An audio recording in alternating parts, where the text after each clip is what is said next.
What's going on, everybody? Today I'm going to be making a UFC Louisiana pay-per-view card. Let me adjust my thing real quick. Alright, there we go. Okay, I'm going to be making a UFC Louisiana pay-per-view card. This card is going to be mainly for this main event right here, Dustin Poirier versus Max Holloway for the BMF belt. This is going to be Dustin Poirier's retirement fight. That's why it's in Louisiana. So main event here, obviously, we got Max Holloway versus Dustin Poirier 3. Now, there's not a lot of options for Dustin to fight in his retirement fight. He's not going to fight Armand. I think they train together. He's not going to fight Paddy Pimblett. Like, why the fuck would he fight Paddy Pimblett? That's a dumb idea. He's not going to fight Michael Chandler again. Justin Gaethje's booked, so he could fight Charles Oliveira. He could fight Beneil Dariush, which is not going to happen, or he could fight Max Holloway for the BMF belt in his retirement fight. Why not? This is a sick fight, 5-round main event for the BMF belt, and I think this would be a good fight for Max Holloway to take because he just got knocked out by a good boxer with knockout power. Like, Ilya and Dustin are not like similar in their style really, but you could generalize it to be like a similar thing, like a good boxer with knockout power. So if Max goes up to 155, he has a fight with Dustin. He takes some clean punches or just puts on a masterclass against Dustin. He proves like, hey, I'm back. I'm not done. Um, I'm not gone yet. I'm still here. So this would be a good fight for Max to take, and I think it would be just a really entertaining fight. Both of these guys are allergic to boring fights, so lock them in a cage together for five-minute rounds, and something good is going to happen. Max Holloway, obviously, we know he looked incredible at lightweight against Justin Gaethje. I think lightweight is his real weight class now.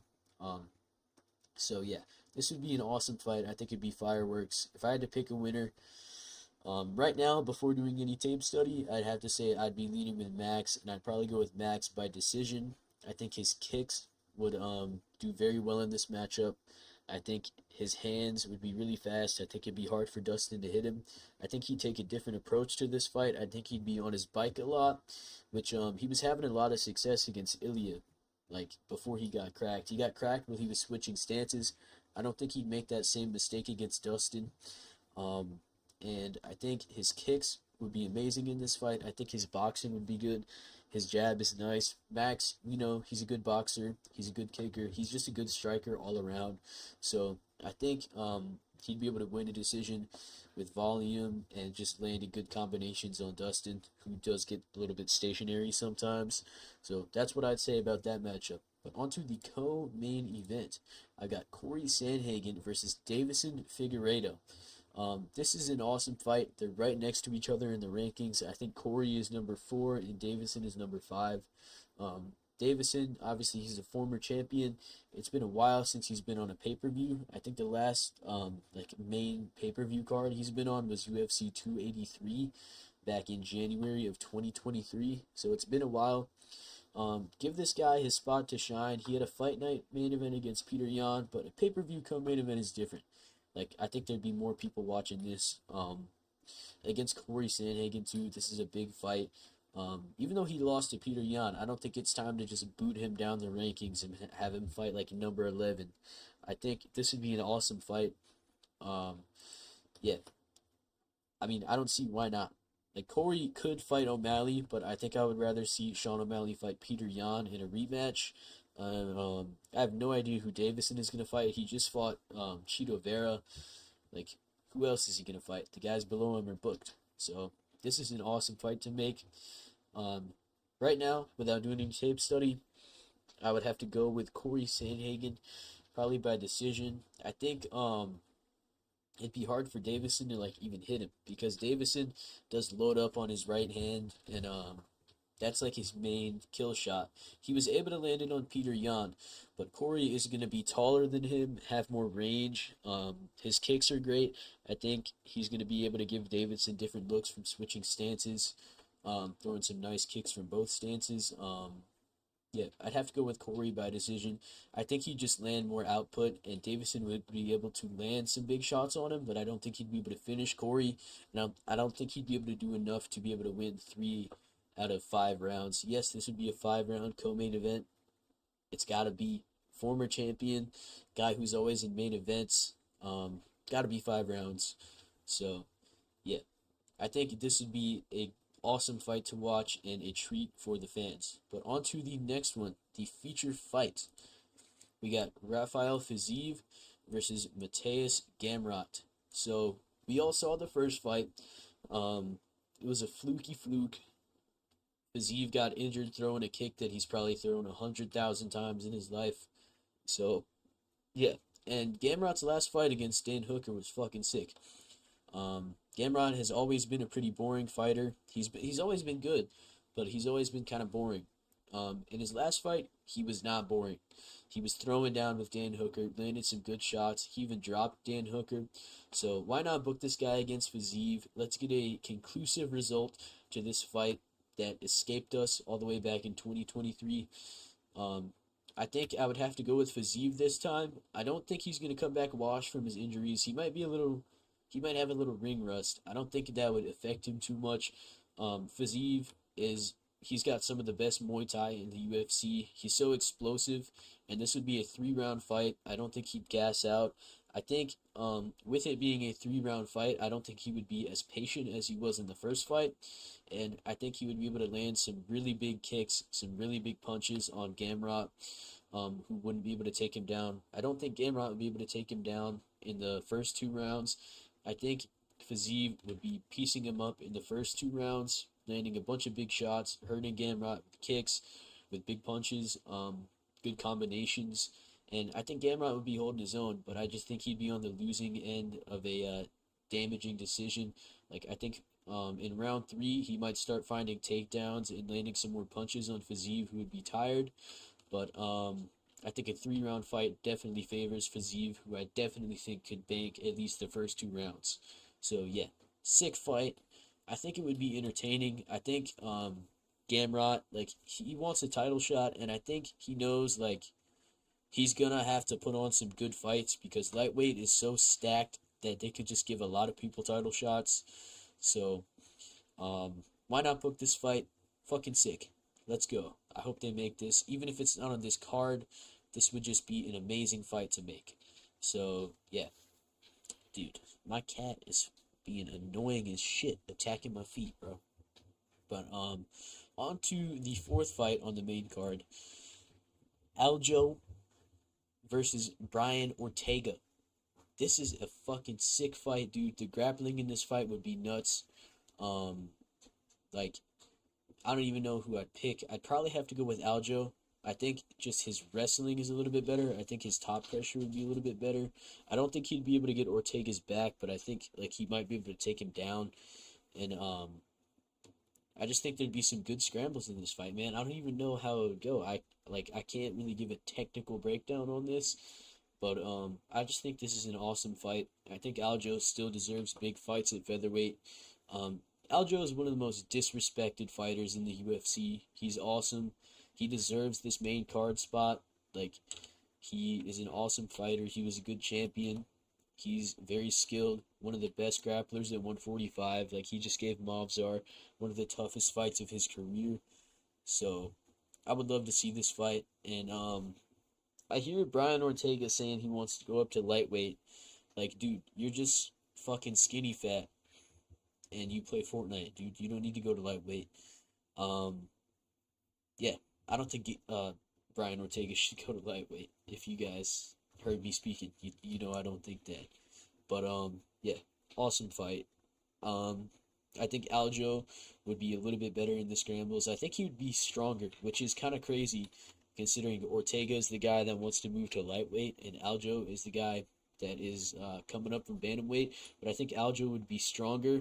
I think he'd be able to get more dominant positions on Ortega. I don't think he'd submit him, but I don't think Ortega would be able to get a guillotine. I don't think he'd be able to get a triangle.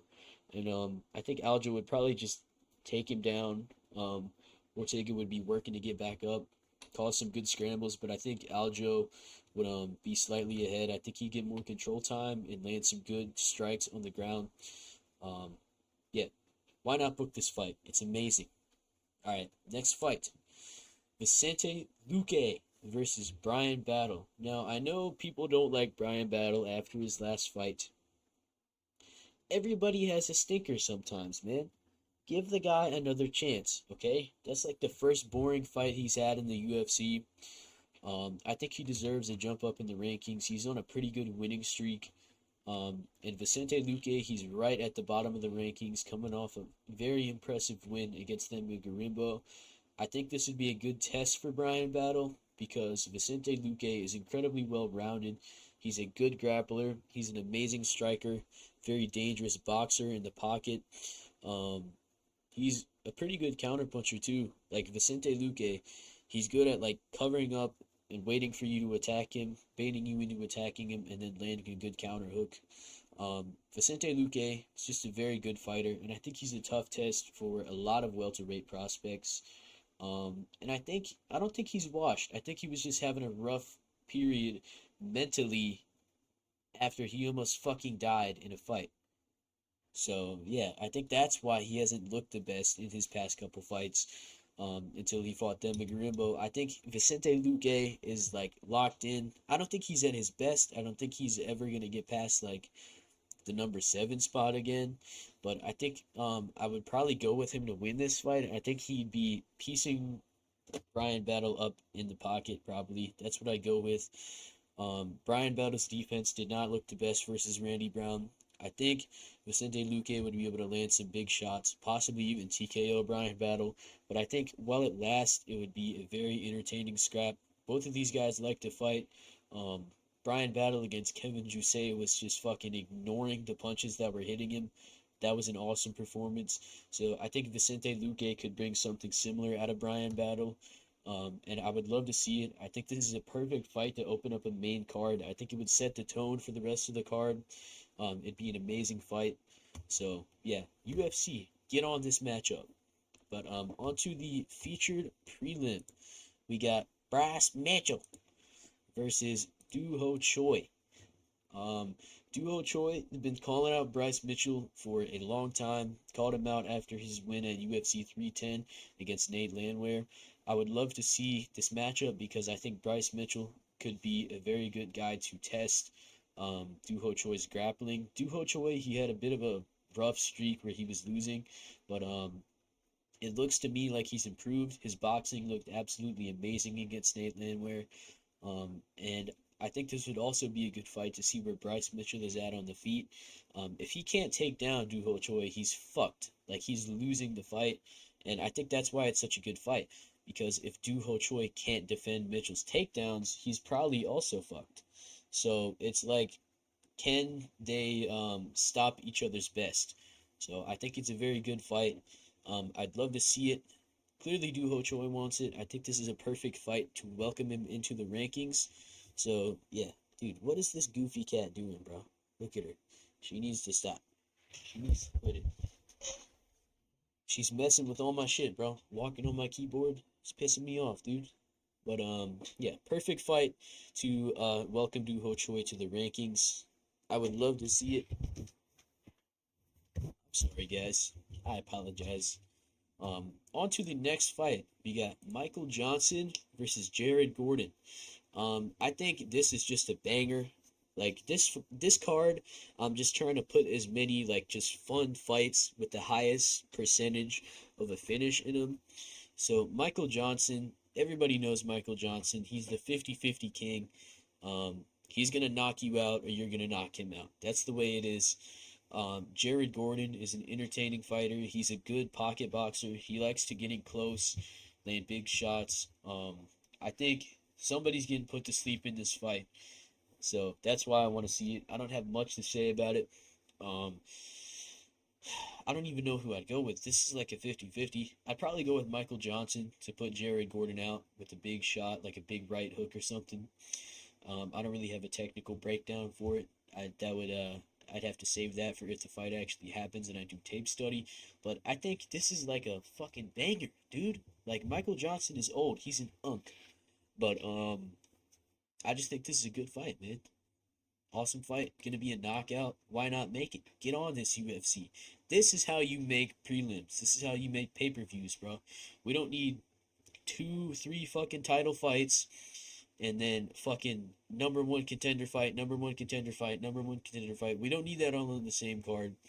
We want one good main event, good co-main event, ranked fights down the pay-per-view. When the pay-per-view main card is done, the prelims start, possibly a ranked fight. It doesn't have to be, and then just entertaining fights down the way. We don't need crazy fucking cards, but we don't want shit cards either. So I think this is a good example of what a pay-per-view should be. But on to the next one. Dan Ige versus Sean Woodson. Sean Woodson is on a nice fucking win streak. He just got an amazing KO. I'm a big Dan Ige fan. I wish he beat Lerone Murphy. I picked him. He fucking hurt him in the first round. And then he fumbled it. What the fuck is my cat doing, bro? I don't know. Let me pause the recording. Just like magic, I'm back. 30 seconds of my life went by. No seconds of your life went by, dude. OBS is fucking magic. What was I saying? Yeah, Sean Woodson on a nice win streak. Got an awesome KO last time. The guy's a fucking alien. Hopefully he doesn't lay eggs somewhere. But yeah, Dan Ige, he's always gonna be a good fighter. Looking to scrap, got fucking bricks for hands. Very well rounded. So I think he'd be a good test for Sean Woodson. Yeah, this would be a great fight. I think I would go with Dan Ige, probably sleeping him with an overhand. That's what I think would happen. But Sean Woodson could win. He could win a decision, flicking out his alien jab with his alien arms, landing some good alien knees. Who knows? This is a good fight. I think it's a good test. This is kind of like sink or swim for Sean Woodson, because if you can beat Dan Ige, then I think you can beat a lot of featherweights. So let's see. On to the next one. We got Isaac Dulgarian versus Austin Bashi. So we got a little bit of a grappler versus grappler matchup. Both of these guys were undefeated American wrestling kind of prospects until they lost to Christian Rodriguez. So let's put them against each other, see who the better wrestler is, see who the most well-rounded mixed martial artist is. I think this is a good fight to be on a prelim card. You know, both of these guys not had too many fights in the UFC. They're new. They're very young fighters. And even in their debut against T-Rod, even though they lost, they both looked pretty good, showed some potential. So why not? Let's do it. Let's see who wins this fight. Great fight. I would probably go with Isaac Bulgarian. But on to the next one. Union Park versus Dustin Stoltzfus. I love the Iron Turtle, dude. You love the Iron Turtle. We all love the Iron Turtle. Dustin Stoltzfus just got a sick fucking KO in his last fight. I know, that's crazy. That Dustin Stoltzfus won a fight, but he's actually not that bad. So, yeah, this is a pretty good fight. I think there's a very high percentage of a finish. Both of these guys are good strikers. I think Union Park is a better grappler. So I'd love to see how this fight would go. Yeah, I don't have much to say about it. I think this is just a good early prelim fight. But on to the last one. We got Dustin Jacoby versus Navajo Sterling. Now, this is a fucking banger. This is also kind of like a sink or swim fight for Navajo Sterling. So I get if they don't make this, like they don't want to take that approach. Because this would be his second fight in the UFC against somebody like Dustin Jacoby, who was ranked in the, top 15 at a point in time, who is a very good fighter. Dustin Jacoby is good. Don't let his record fool you. He's got a lot of losses, but he's also got some very good wins. Tough fight with Khalil Roundtree that he should have won. He's a very good fighter. He's a crafty kickboxer. He's got very good kicks, very good jab. Like, he's just well-rounded. He, as a striker, he was in glory. He's not easy to take down either. But Navajo Sterling, mainly a kickboxer. He's very good. People are kind of forgetting about him because he didn't finish the guy he was fighting. But he dominated that whole fight. I think this guy's got a lot of potential. Good training partners at CKB. And I would like to see how he'd do against a very high level fighter like Dustin Jacoby. If he can beat Dustin Jacoby in his second UFC fight, then I think this guy shows a lot of potential. And even if he loses, I don't think he'd get smoked. I think it would be a close fight, probably like a 29-28 for Dustin Jacoby. Probably be a war. But yeah, I would love to see this fight. So let's do it. But this is my pay-per-view card. 11 fights. This is the opener. I'll just go through the rest of the fights. So we got Yoon Young Park versus Dustin Stoltzfus. We got Isaac Bulgarian versus Austin Bashi. We've got Dan Ige versus Sean Woodson. Michael Johnson versus Jared Gordon. And the featured prelim would be Bryce Mitchell versus Doo-Ho Choi. And then the opener for the main card, Vicente Luque versus Brian Battle. Next fight, Austin. Aljamain Sterling versus Brian Ortega.